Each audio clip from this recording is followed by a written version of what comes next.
요구되고 있습니다.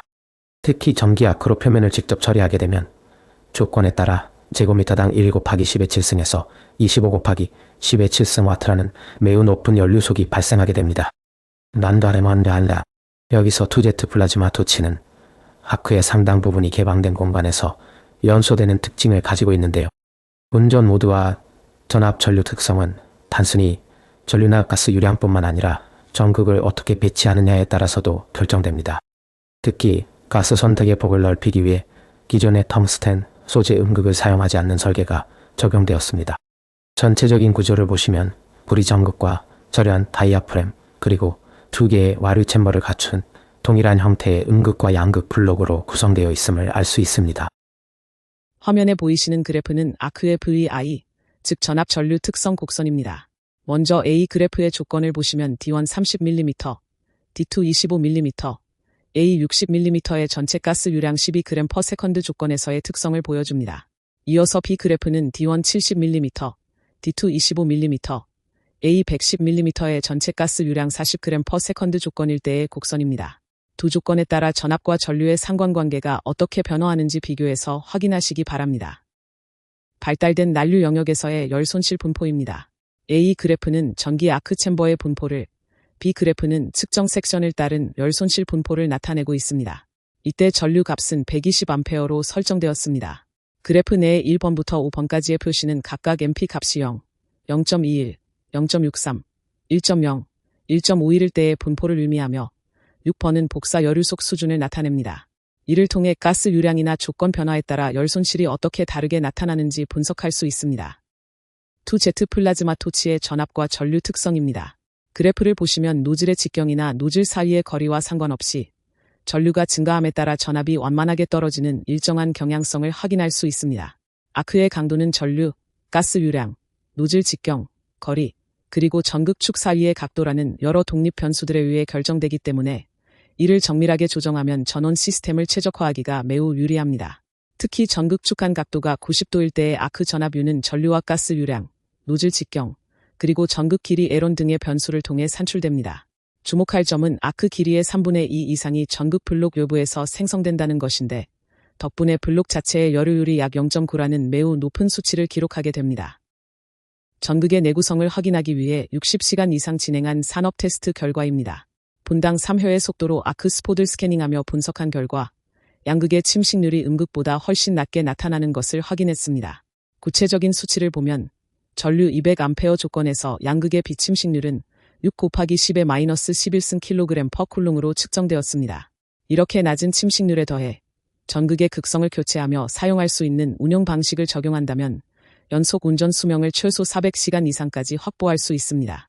결론적으로 2Z 플라즈마 토치는 운전 신뢰성이 높고 아크 점화 방식이 단순하며 용량 제어 능력이 매우 효율적인 시스템이라고 평가할 수 있습니다. 전극 사이에 삽입물을 적용했을 때 플라즈마 토치의 방전 챔버 벽면으로 전달되는 여류속을 분석하겠습니다.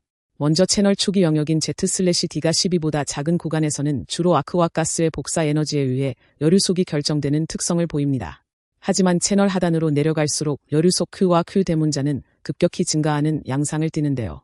이는 가스의 평균 질량 온도가 상승하면서 가스와 벽면 사이의 대류 열전달 강도가 함께 높아지기 때문입니다. 이때 인터섹션 가스를 주입하게 되면 이러한 여류속 특성에 유의미한 변화가 생기게 됩니다. 이 슬라이드에 제시된 그림은 가스 스크린의 효율성을 검증하기 위해 측정된 다양한 실험 데이터들을 종합적으로 분석한 결과 자료입니다. 실제 운전 조건에서 가스 스크린이 열 차단에 얼마나 기여하는지를 시각적으로 보여주고 있습니다. 난류가 발달한 영역에서 보호가스를 주입하지 않았을 때 연료속은 일반적인 난류 열전달 계산값과 일치합니다. 하지만 슬롯을 통해 보호가스를 주입하면 연료속이 눈에 띄게 감소하는 것을 알 수 있습니다. 여기서 가스 스크린의 보호 효율은 무차원 상관관계인 세타 프라임으로 정의하는데 이는 보호가스가 없을 때 대류 여류속 QK 대비 가스 스크린이 실제로 차단한 여류속의 비율을 의미합니다. 이때 QK는 스트로할수, 밀도, 속도, 그리고 평균, 질량 엔탈피 HO와 벽면 엔탈피 HW의 차이로 계산됩니다. 실험 데이터를 일반화한 식에 따르면 효율은 변수 K 함수로 표현되며 이 K는 거리, 레이놀즈 수, 가스 주입량 MP, 그리고 슬롯, 4S의 영향을 받습니다. 특히 이 식의 평균 제곱 편차가 2% 이내라는 점은 계산 결과가 실제 데이터와 매우 정밀하게 일치함을 보여줍니다. 시스템의 확장성에 대해 말씀드리겠습니다. 화학산업이나 금속공학에서 쓰이는 기존의 단일 플라즈마 토치는 고전류를 사용할 때 전극 수명이 급격히 짧아지고 단면 전체의 균일한 온도와 속도장을 형성하기 어렵다는 치명적인 단점이 있었습니다. 이를 해결하기 위해 제안된 것이 바로 공통 유동 혼합 챔버를 갖춘 멀티제트 리액터 방식입니다. 이 구조는 작동가스의 일부만 토치를 거치게 하고 나머지는 직접 공급하는 방식을 통해 제어를 단순화했으며 토치 개수를 늘리는 것만으로도 용량을 쉽게 확장할 수 있습니다. 실험에 사용된 3Z 리액터는 총 용량 300kW, 내경 0.12m의 제원을 가지며 하단 냉각 공기 주입과 벽면 순행 방식을 적용한 대기압 조건에서 운전되었습니다. Z 반응기의 전체적인 구조를 나타낸 그림 자료입니다. 화면의 도식화를 보시면 크게 세 가지 핵심 구성 요소로 나뉘어 있는데요. 첫 번째는 고온의 플라즈마를 생성하는 AC 플라즈마 토치이고, 두 번째는 이 플라즈마가 유입되어 반응이 일어나는 혼합 챔버, 그리고 마지막 세 번째는 과열된 시스템을 제어하기 위한 냉각가스 유입구입니다. 이 세 부분이 유기적으로 결합하여 초미세 분말 제조를 위한 최적의 환경을 조성하게 됩니다. 이번 슬라이드는 반응기 출구에서 측정된 가스의 온도 분포 그래프입니다. 실험 조건은 챔버 길이와 내경의 비율인 LD 값이 2일 때, 그리고 G2 값이 초당 30g인 상황을 가정했습니다. 그래프의 세 가지 곡선을 보시면 G1 값과 온도비인 T2/T1의 조건에 따라 온도 분포가 어떻게 달라지는지 확인하실 수 있습니다. 특히 G1이 초당 60g인 조건과 초당 3g인 조건 사이에서 온도 9배의 차이가 명확하게 나타나는 것을 볼 수 있습니다.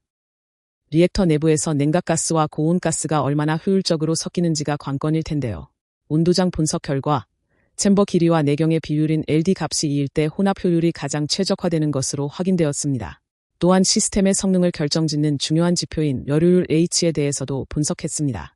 열효율은 벽면으로 손실되는 열량에 의해 결정되는데 실험 결과 H는 228 곱하기 L의 0.5제곱, 그리고 레이놀즈 수 R2의 -0.8제곱이라는 근사식으로 매우 정확하게 예측할 수 있었습니다. 실제 측정값과 계산값이 거의 일치한다는 점에서 이 수식의 신뢰성이 매우 높다고 평가할 수 있습니다. 실제 초미세 분말을 제조하는 멀티제트 반응기는 플라즈마 토치의 각도를 15도에서 90도 사이로 조절하여 운영합니다. 하지만 토치를 90도로 배치해 방사형으로 분사할 경우에는 몇 가지 치명적인 기술적 문제가 발생합니다. 우선 챔버 축이 수직일 때 Z 충돌 구역 상부에 가스 상승류가 형성되는데 이 때문에 원료가 서로 엉겨 붙는 볼트 현상이 발생하여 챔버 단면을 맞게 되고 결국 연속 운전 시간이 짧아지게 됩니다. 특히 서브마이크론 단위의 아주 미세한 입자나 녹는 점이 낮은 저융점 재료는 이 상승류 때문에 처리가 사실상 불가능합니다. 내구성 문제도 있는데 크롬 18 니켈 10 티타늄 스테인리스 강 챔버는 노즐 부근 침식으로 수명이 350에서 400시간 정도로 짧습니다. 이를 구리로 교체하면 수명은 늘어나지만 열 손실이 40에서 50%나 증가하는 트레이드오프 관계가 발생하므로 신중한 선택이 필요합니다. 이 그래프는 앞서 설명해드린 효율의 상관관계를 시각화한 자료입니다. 실제 실험을 통해 도출된 실측 효율과 이론적인 수식으로 계산된 이론 효율이 서로 어떻게 대응하는지를 보여주고 있습니다. 두 데이터가 직선상에 가깝게 배치되어 있는 것을 통해 우리가 앞서 살펴본 이론적 근사식이 실제 공정에서도 매우 유효하게 작동하고 있음을 다시 한번 검증할 수 있습니다. 마지막으로 플라즈마 Z의 배치 각도에 따른 반응기의 모습을 비교해 보겠습니다. 그림 A는 Z축이 반응기 챔버 축에 대해 완전히 수직으로 배치된 경우이고 그림 B는 30도 정도 기울어져 배치된 경우입니다. 앞서 말씀드린 상승류에 의한 볼트 현상이나 입자 정체 문제를 해결하기 위해서는 이렇게 각도를 조절하는 것이 매우 중요한데 두 구조의 차이가 실제 공정 흐름과 분말 회수율에 어떤 영향을 주는지 비교해서 이해하시기 바랍니다.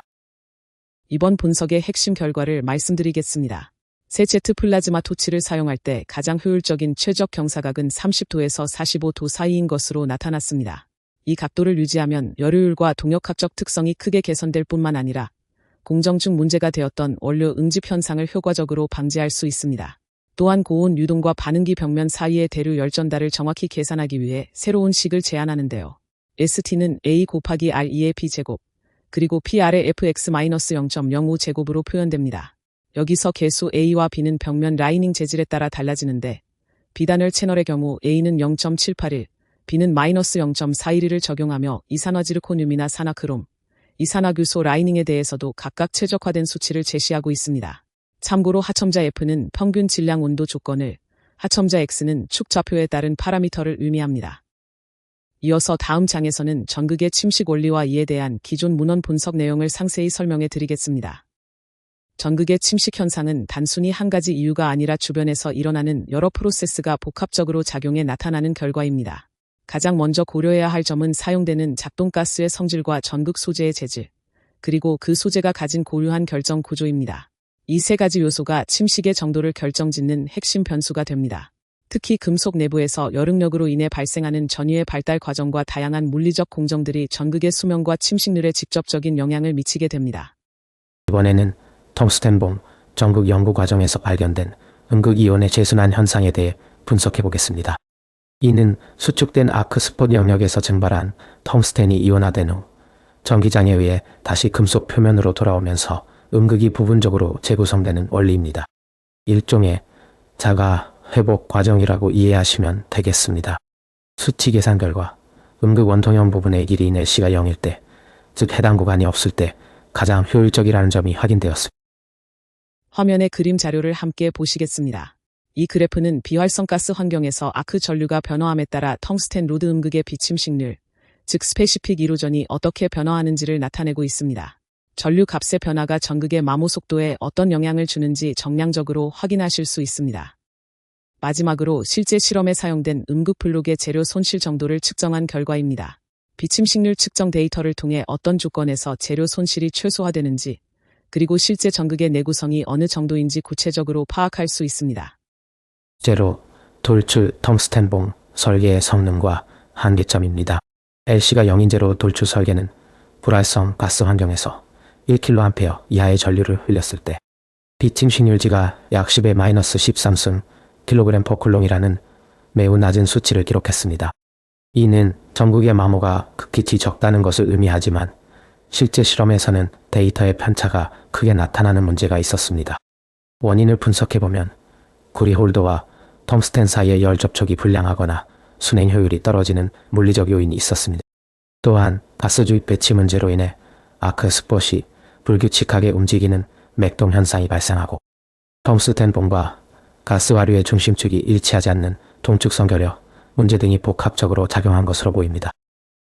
전극 구조에 따른 침식률 비교 결과입니다. LC가 0인 경우가 침식이 가장 적었으며 다중봉 구조, 그리고 단일봉 구조 순으로 침식이 심해지는 경향을 보였습니다. 여기서 주목할 점은 자발적인 아크 분할 현상을 활용하는 것입니다. 이 현상을 이용하면 전체 전류가 증가하더라도 개별 채널에 흐르는 전류는 일정하게 유지되어 전극의 침식을 효과적으로 억제할 수 있습니다. 이러한 열화학적 음극은 1000A라는 고전류 환경에서도 비침식률을 10의 마이너스 11승 kg/쿨롱 이하로 낮게 유지할 수 있으며 별도의 밸러스트 저항을 설치하지 않고도 매우 안정적인 운전이 가능하다는 강점이 있습니다. 구리 출구 파이프 전극 내측 표면에서 발생하는 확산형 양극 아크 부착 특성입니다. 이 구조는 양극과 내부 전극 사이의 좁은 슬로드로 아르곤 가스를 주입하여 양극 표면을 보호하는 차폐 방식을 사용합니다. 작동가스로는 다양한 기술적 가스를 사용할 수 있는데 특히 공기를 주입하면서 전체 유량의 25%를 아르곤 차폐가스로 설정했을 때 구리 양극의 비침식률은 약 6 곱하기 10의 마이너스 12승 kg/쿨롱으로 측정되었습니다. 다만 이러한 확산형 아크 뿌리에 대해서는 아직 완전히 확립된 이론이 없는 상태입니다. 현재로서는 원통형 표면 전체에서 균일한 마이크로 션팅이 발생해 아크 뿌리가 수축되지 않고 형성된다는 가설이 제기되었으며 이에 대한 심도 있는 후속 연구가 필요한 상황입니다. 본 연구의 이론적 토대가 된 주요 참고 문헌들입니다. 먼저 M.F. 주코프의 열플라즈마 응용역학과 전극한 삽입물을 이용한 전기 아크 발생기 연구를 통해 기초 이론을 정립하였습니다. 또한 플라즈마 토치의 전반적인 연구 과제를 다룬 문헌들을 통해 설계 방향을 설정했습니다.